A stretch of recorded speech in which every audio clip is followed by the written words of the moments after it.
right? You ever heard of the world of sports? Or does that mean the entire earth? There's a difference. What's going on, bro? I know you had a question and shit. Yeah. It's taking forever. What's up? I started to ask him, but maybe you can answer me. What's up? I'm trying to understand the connection between your message here and the Israelites that I know from the Bible. There's no disconnect. The Okay. connection is we're saying that we are the Israelites you read about in the Bible. That's what I figured. Like you, basically, you're part of the tribes. Absolutely. That went from Africa to the U.S. Yes, sir. Right? That's Yes, the sir. link. Yes, sir. Okay. You heard of that before? Not so much. That's why I'm kind of curious. I'm Israeli. Okay. That's I know my history, but we say that we have two tribes that kind of remains, like Judea and Benjamin. And where are the 10 tribes? We don't know, right? So, But don't you guys say that you guys have Levi a part of it too, or not so much? Levi never had the land. Levi is the only tribe that was. His role was to keep the Israel like a priest, for example. Right. No. We understand that the Levites were the priests. We're saying that when you said that there's only two tribes that remain, I thought you were saying that your Judah and Benjamin is the ones that remain. I thought Levi was with you guys too. Could be. Yeah, I'm not Could that be. familiar. Okay. Well, yeah, and then you say, well, where's the other 10 tribes? So,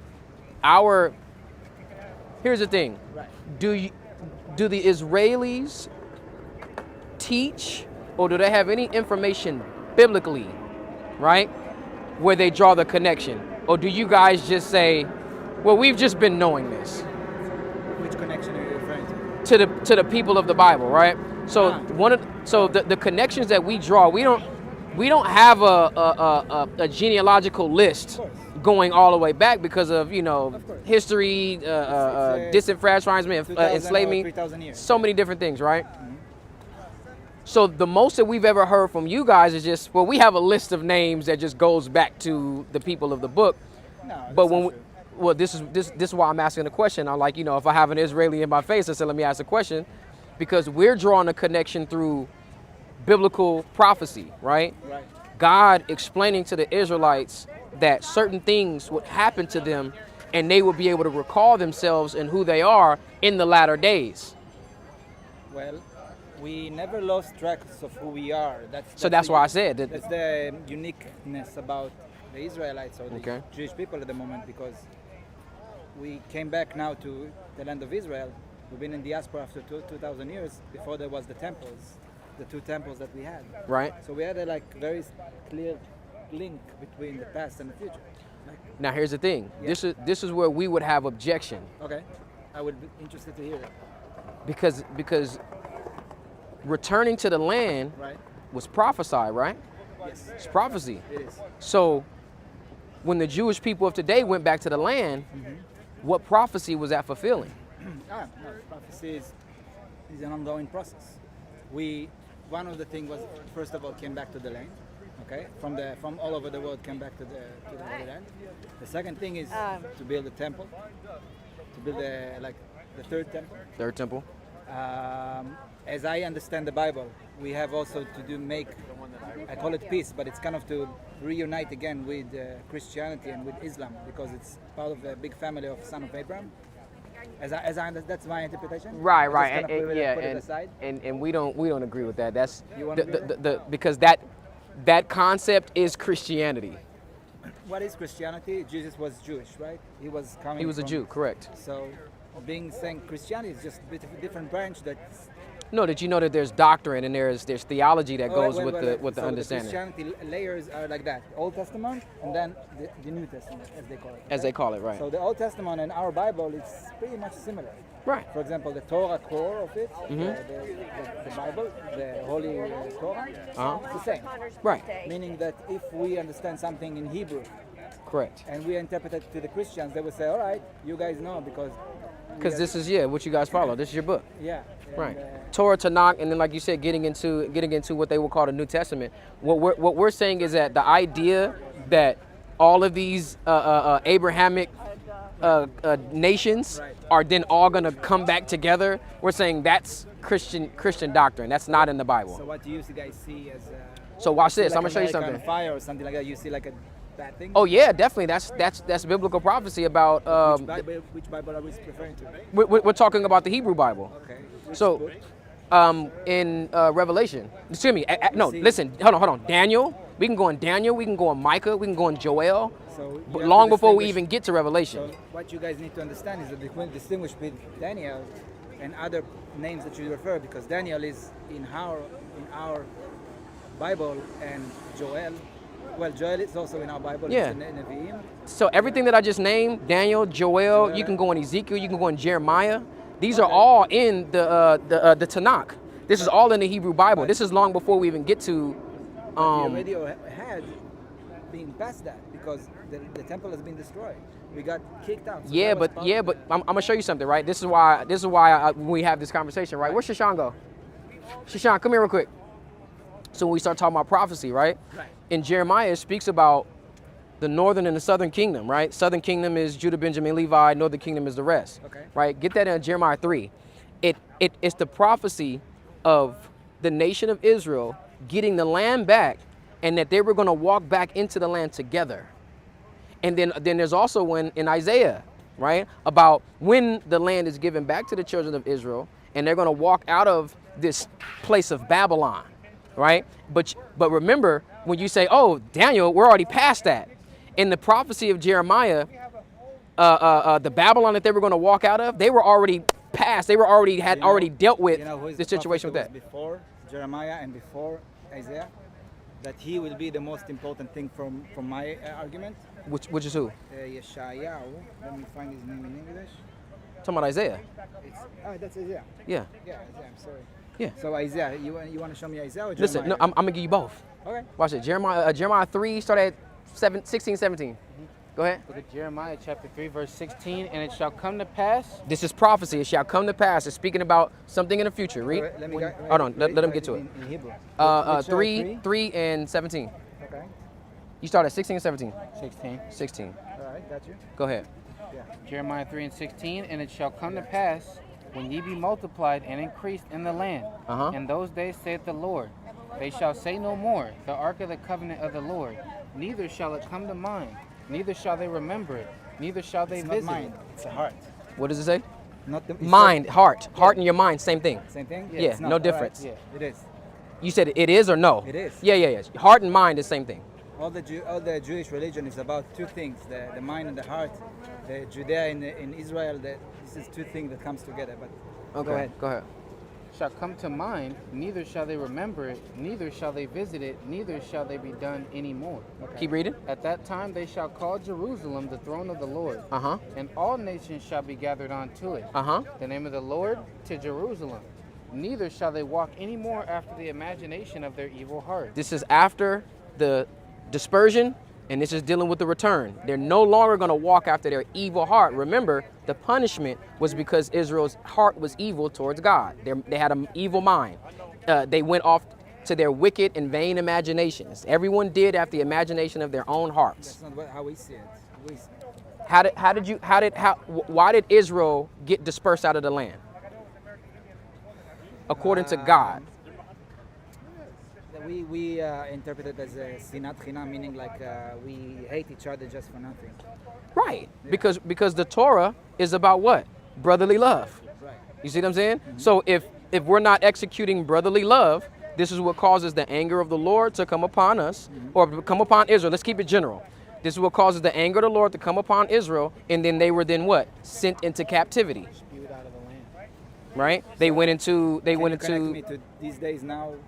Hold on, I'm about to show you. Okay. What we're reading here is future prophecy after there's no longer the hate between one another. Okay. You see what I'm saying? Okay. Once the hatred is gone and righteousness, right, and obedience is restored in Israel, that's when we're going to, again, like it says, Jerusalem's going to be called the throne of the Lord. You know, we're not going to have to go and seek after the Torah or the Ark of the Covenant, right, which is the Torah. We're not going to have to do that anymore because it's going to be in us and on us to perform those things naturally. Go ahead. Verse 18. In those days the house of Judah shall walk with the house of Israel. They're going to be together. The northern and the southern kingdom, they're going to walk together. Go ahead. And they shall come together out of the land of the north. And they together are going to come out of the land of the north, the place in which the children of Israel would be walking out of together, right? The land of the north. Keep reading. Verse 18. In those days, the house of Judah shall walk with the house of Israel. Now, here's the thing, though, because even in establishing what the land of the north is, and that it's Babylon, it's prophecy. So it's not literal Babylon. And I'm going to show you that in Isaiah. It's not a literal thing. It's going to be a future place that's going to take on the characteristics and the idea of Babylon. It's almost like the place of Egypt. Go ahead, I'm listening. The first Babylon reference in the Bible, you know where it is? Maybe. Under Nimrod. Maybe. We don't know that. No, it literally tells you. It doesn't say under Nimrod. It says after the flood. King no, but Nimrod. my point is, after the flood, I'm listening. The point is, what happened in Babylon, in that Babylon that I'm referring to? The Lord destroyed the tower. Before that, the chapter begins, chapter 11 begins like that. And the time is that man has one language and one thing. You have it in English? Hold on, where we at? Genesis 10 11. and 8. 10 and 8, hold on. And Kish begat Nimrod. He began to be a mighty one in the earth. Hold on. Yeah. He was a mighty hunter before the Lord, wherefore it is said, even as Nimrod, the mighty hunter before the Lord, and the beginning of his kingdom was Babel. Yeah. Nimrod the beginning of his kingdom was Babylon. The beginning of Nimrod's kingdom was Babel. But That's the root word for Babylon. No, I'm not saying it wasn't the same area. It wasn't the same area. The only reason we got on that is because I said, yeah, because Nimrod was the king of it. You said maybe, and I was just saying definitively it is. The maybe that I'm referring to is that chapter. Everyone on earth, I don't know if the same translation using, but yeah, everyone on earth has the same. They were of one. Everyone had the same language. They built this tower for oneness. So today, we are in a time when everyone has the same language. So me and you are on the same page. Which is not English. Okay. You know what language it is? What is it? It's binary language. It's 1 and 0. This is the language of computers. 1 and 0. This is called binary language. What I'm saying is, how does the entire world is linking the world? Technology is linking the world. We are now trying to build the Babylon Tower to reach heavens with the cloud and all that technology. I wouldn't even necessarily disagree with that. All I'm saying is that me and you are on the same page, that a terminology can be used to represent something in the future, but not mean the very thing, the literal place itself. So that's the point. So if me and you understand that, then the X's and O's is irrelevant. Go back to that in Jeremiah. But then Jeremiah, 18.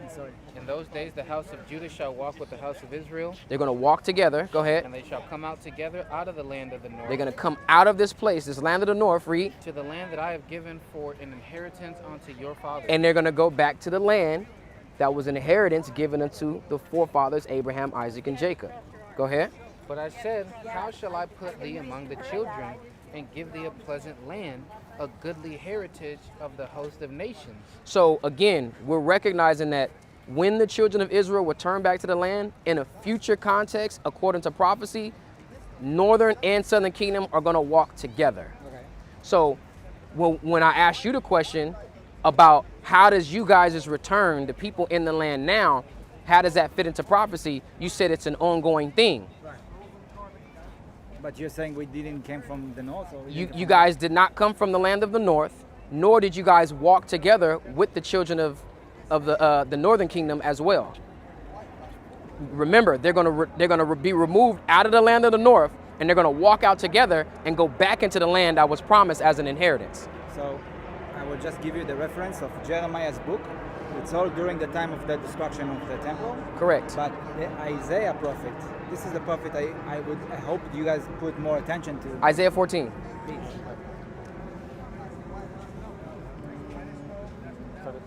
Because watch this. Oh, Isaiah 14 is going to be even. The book of Isaiah, period, is going to be even more crazy because it goes back to my question: how did you guys' return back to the land fit any prophecy in the Bible? Any prophecy in the Hebrew text? You're not thinking that we are. First of all, our language is Hebrew. I understand. Second of all, we kept the religion. We kept the light going until these days. If we weren't doing that, there was no Israelites. Hold on, wait. Here's my thing though. Yeah. Remember, Yeah. The whole reason why God took the children of Israel out of the land is because they were being wicked. Okay. Do you feel like the Jewish people right now are operating in righteousness? No. So how did you guys get back to the land? It's not. If we say now, you mean now or like when we came back to the land? 1948. We came before that. We came like 100 years before. Like No. before the establishment no. of the state, there was Balfour Declaration. Okay, maybe in little trinkets here and there. the first settlements was around the end of the. Here's the thing. How long have you guys been being wicked? We've been wicked. For a very long I time. would argue that wicked is part of being human. Like everybody is a wicked in a sense. What's your name? I'm Taz. Tom. Tom. Tomer. It's Tomer. Tomer. Tomer. Yeah. Tomer, come on. You know what we're asking you. The whole reason why you guys were not in the land to even have the need to return back is because you were expelled out through the spirit and power of God because of wickedness and disobedience. We're not talking about whether or not wickedness is a human trait or a human So what you're characteristic. saying that the fact that the Israelis came back, It must signify that they're now operating in righteousness because that's how God returns. I'm going to show you one more. Ezra, right? Go to Nehemiah 9, and then we're going to go back to Isaiah. There is stipulations. There is a prerequisite, mandatory steps that have to be done before God is going to reward the children of Israel and bring them back to their inheritance. well, God didn't bring us back. We brought ourselves back. Exactly. No, Exactly. yeah. So hold on. So how do you guys go back to the land on your own will when God said that he was going to bring his children back according to his word or his power and his prophecy? This is now why we have to get into it. Well, this is me. Well, I'm not a religious, as you maybe understand. It's not necessary. Here's the thing. It is because my belief is not. I don't think that. I think God is running the show.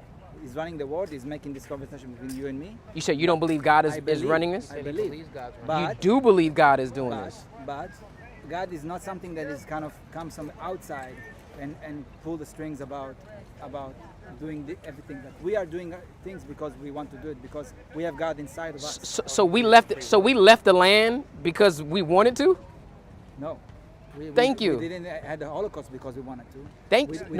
No, exactly. So when you're telling me that what you guys are doing is from a power within and you're doing this because you want to, I'm saying no, because then you'd have to account for the flip side of it. You weren't expelled out of the land because you wanted to. You didn't go through the Holocaust because you wanted to. No. Mm-hmm. This is all things that are ordained by something outside of us, which is God. He's the one pulling the strings and making all of this happen. Otherwise, nothing bad would ever happen because we would never allow it. We would never want. No, bad is part of the thing, part of the. What is part of it? Bad, or you're bad, saying bad? The thing, the issue of bad in the world. So here's the thing, right? How did the children of Israel get the land? Didn't it belong to somebody beforehand? In the Bible or now? In history.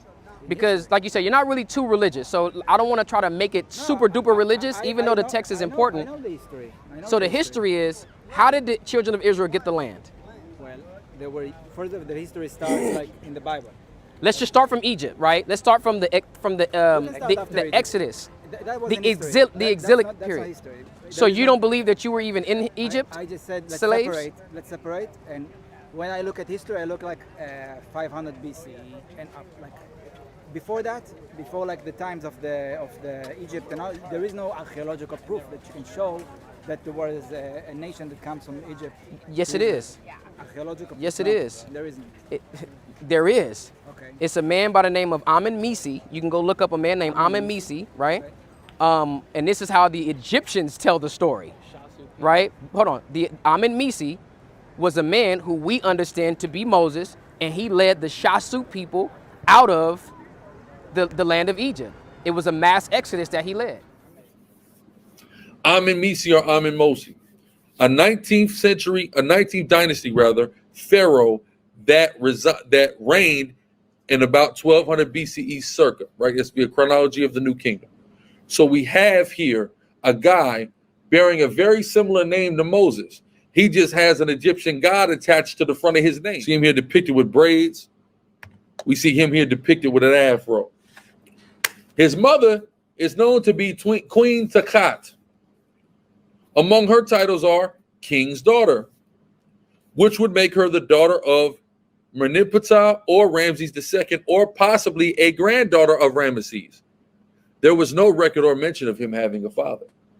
Exodus 2:10.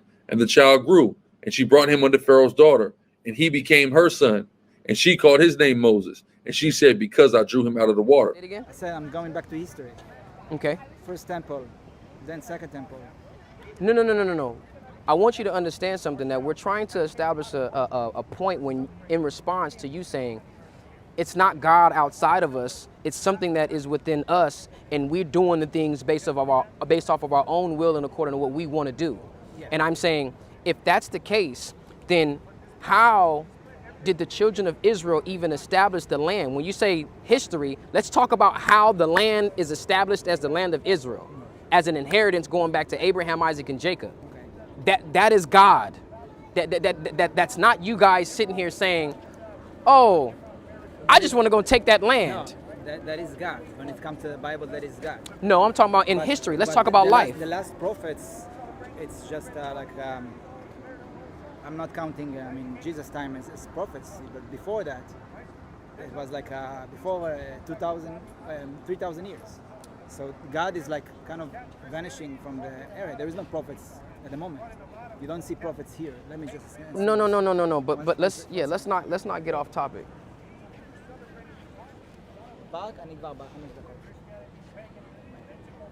Yeah, let's not get off topic, right? I'm trying to understand your point. Is you asking me what is our link to the land? No, it's not. No. I'm not asking you what your link to the land is. I'm saying if you're trying to remove God as being the influence, the one pulling the strings and making things happen, then you would have to you now almost disqualify your own history, because it was God, and through his influence and through his charge and order to go into the land of Canaan, to take that land.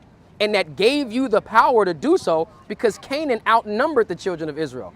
This is the history that we have. Otherwise, how do you stake claim to the land at all? So that terminology, that's, for me, it's not history as opposed to...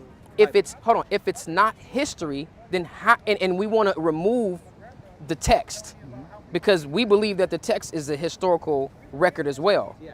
Every nation on the planet Earth uses the biblical text for historical references.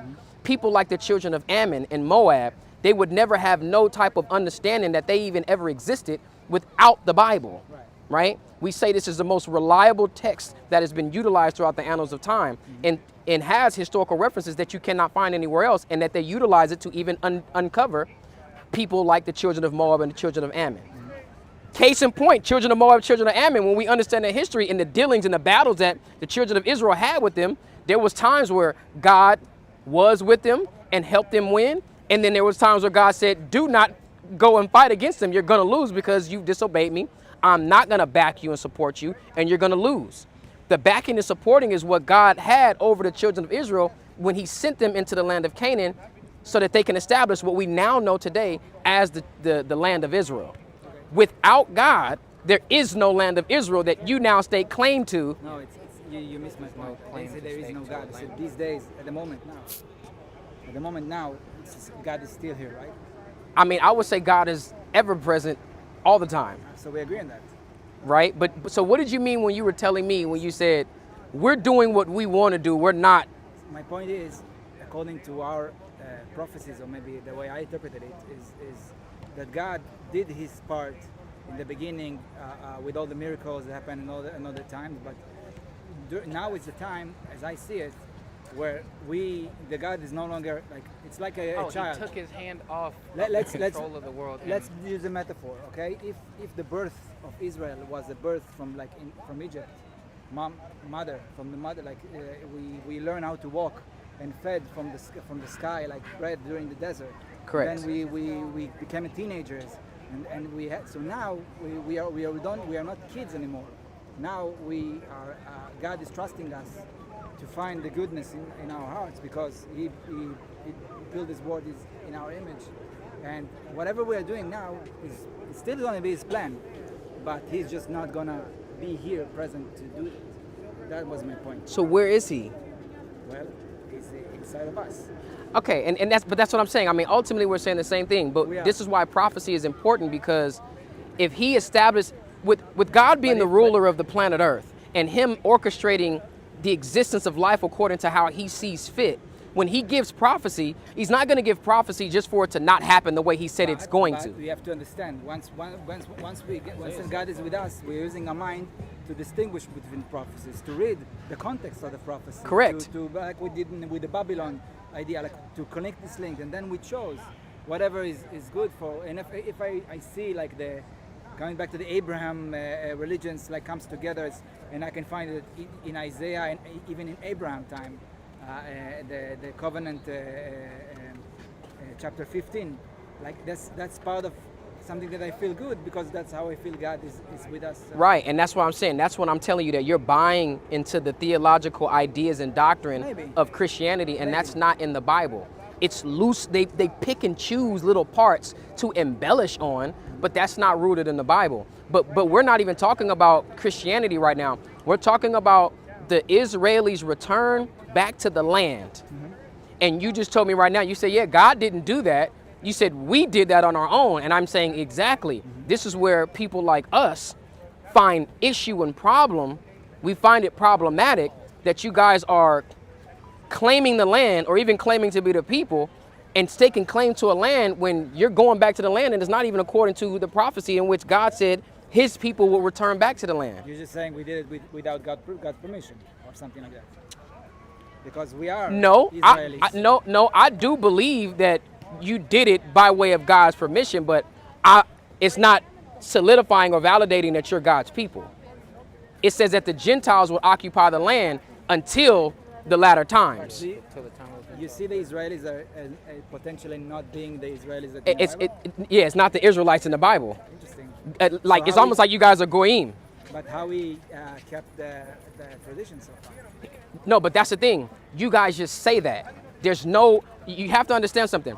There's no proof that you guys kept the traditions, and I'm going to tell you why. Hold on, I'm going to tell you why. Mishnah, Gemara, like Talmud, all that layers. I'm sorry to interrupt. It's not to interrupt. I want to hear you so that you can hear me. Yeah. How can you verify, if you can go to any shred of evidence, that you guys have been keeping the traditions since the beginning? You do understand there will be no point for you to have left and been pushed out of the land. If you keep the traditions, God says he's going to bless you and put you on high above all nations of the earth. But if I ask you, are the Israelis, are they being righteous right now, right? Keeping the traditions or being obedient to God? You said no. Most of you guys are atheists. Most of you guys don't even believe in God. Most. More than 50%. That's not true. Like there is a tradition, like someone that keeps Shabbat prayer and not go to the synagogue, but just keep the holidays. That's called tradition. Tradition, but don't even believe in God. There are a lot of Jewish people that don't know God. That's what's sad. They don't know God. They don't know the Bible. But here's my thing. The whole concept and idea of the people of Israel not being in the land is as a result of them not knowing God, not following the traditions, not doing anything. They have left those things. So I'm saying that if the people in the land now fit that, right? Or if they're staking claim to being the people, then it's either one or two things. Either they'd have to be righteous and they'd have to go back according to prophecy, or they wouldn't be in the land because they're not being righteous. Or they will be righteous. Huh? Or they will be righteous. Or they would be right. But no, what I'm saying is they would be righteous, and then therefore the prophecy will be fulfilled with them getting the land back. Or the people in the land there, which me and you will agree, they are not being righteous over there. They have pride parades in Tel Aviv. They have pride parades. They have kosher pigs over there. Pride parades? Pride, the homosexual parades. Yeah. They have that in Tel Aviv. They have it. It's just 10% of the population is being gay. No, what I'm saying is that how is the Israeli people allowing such behavior when God said that that's an offense punishable by death? That's Torah. So if this is the type of stuff that's going on in the land, how are you guys even in the land? Remember, you're only going to get the land back after you perform the righteousness of God. So the definition of righteousness, that's what we are disagreeing, because I don't see that. No, the definition of righteousness, which then is a catalyst to the redemption and the return to the land. Can you define righteousness in like a few words? Deuteronomy 6 and what is that, 24? Then I need to leave. 2 seconds. Give us 2 seconds, right? Because I want to finish the Isaiah, because you said that's most important. I want to show you something in Isaiah 6 and 24. Bring it out. Deuteronomy 6 and 24, and the Lord commanded us to do all these statutes. Deuteronomy. Deuteronomy. Right? Go ahead. 6 and 24. The Lord commanded us to do all these statutes. He commanded us to do all the statutes. Go ahead. To fear the Lord our God. Fear the Lord our God. For our good always. For our good always. Go ahead. That he might preserve us alive. That he might preserve us alive. Being righteous is how we get preserved alive. Being wicked is how we get destroyed, killed, pushed out of the land. Define the righteous. We're about to do it right now. Go ahead. Okay. As it is this day, that it shall be our righteousness, if we observe to do all these commandments before the Lord our God, as he hath commanded us. Our righteousness is observing and doing all the commandments that God commanded us in Torah. That is righteousness. If you're not doing that, you will be punished, expelled, killed, all of the above, all of the punishments. Where were you reading? Like chapter 6? Deuteronomy 6 and 24. Now he's getting that and reading that. Go to Isaiah. Read it. What does it say? Lord command us to do all that rules, all that truths. For like all. All of them. Go ahead. No, for fear, for all the Lord, for the good, for us all days, to make us live as today. And righteousness will be for us. And righteousness will be for us. Go ahead. Keep doing all that. So, Mer, listen, just let me know when I'm tripping, man. Just let me know when I'm tripping. Hold on, watch this. Wait. Yeah, One more. I know. One more. Isaiah 14 from the top. Isaiah 14 and 1. For the Lord will have mercy on Hold on, Jacob. read it with us. Read it with us so you know. Just make sure that it's... Okay, I got you. For the Lord will have mercy on Jacob. Go ahead. And will yet choose Israel. Go ahead. And set them in their own land. Remember, going back to the land. He will have mercy on Jacob and choose Israel and set them in their own land. Read. And the strangers shall be joined with them. The non-Israelites are going to be joined with us, but how? Go ahead. They shall cleave to the house of Jacob. They're going to cleave unto the Israelites. Read. And the people shall take them and bring them to their place. The nations that took us out of the land are going to be the ones that the nations that took the Israelites out of the land are going to be the ones that bring the Israelites back. This is in the prophecy of Isaiah, right? It says, the nations of the world will help the Lord's people to return. The nations of the world is going to help God's people, the Israelites, return back to their land. It's all going to be by way of God's doing and his influence, but the other nations that took the Israelites away are going to be the ones that caused them to return. Read. Back to the KJV. And the house of Israel shall possess them. And the Israelites are going to possess these people. Go ahead. In the land of the Lord. In the land of God for what? For servants. And what? And handmaids. For servants and handmaids. The Israelites are going to then rule over these people. Go ahead. And they shall take them captive. They're going to take them in captivity. Read. Whose captives they were. As the Israelites were once in captivity to them. Go ahead. And they shall rule over their oppressors. And the people that oppress them are going to rule over them. The Israelis are not ruling over the Germans right now. The Israelis are not really ruling over anybody. They're not doing anything. And guess what? It was not your enemies that took you back to the land. It was your allies that took you back to that land. Go ahead. Verse 3. And it shall come to pass in that day, in the day that the Lord shall give thee rest. And in that day, right, when he takes us back to the land, he's going to cause us to rule over our oppressors. We're going to have servants and handmaids and captives.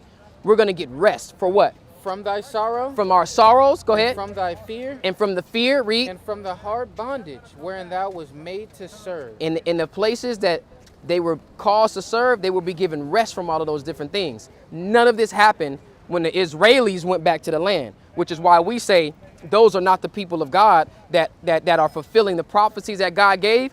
The prophecies that God gave is the people that's going to walk together, northern and southern kingdom, which is blacks, Hispanic, and Native Indians, walking out of this current place, Babylon, all right? And they're going to walk out, and the rest of the world and the rest of the nation is going to carry us upon their shoulders and in our arms, back over into that land, and in that place, we're going to rule all over the people that had us in captivity. I have not been yet. I'm going to go when the Lord brings me back. That's right. All right, Tamar, listen, check it out. Thank you for the Hey, come back, talk to us, man. Yeah, cheers. All right, definitely. Have a good one. Power. Power. It's so interesting. It's almost like in order to make what he says fit, he has to be like non-religious. They basically just get rid of anything that goes against them. Listen. They don't even believe in their own They don't text, believe in bro. their own text, and he was so confused. You turn it off? For all his sons and his daughters won't fill the cities with faces. Iniquities of their father, bloodthirsty is subordination. Not for living water, waiting to put that work in. Hamashiach gives that order, prepare slaughter. For all his sons and his daughters won't fill the cities with faces. Iniquities of their father, bloodthirsty is subordination. Not for living water, waiting to put this work in. Hamashiach gives that order.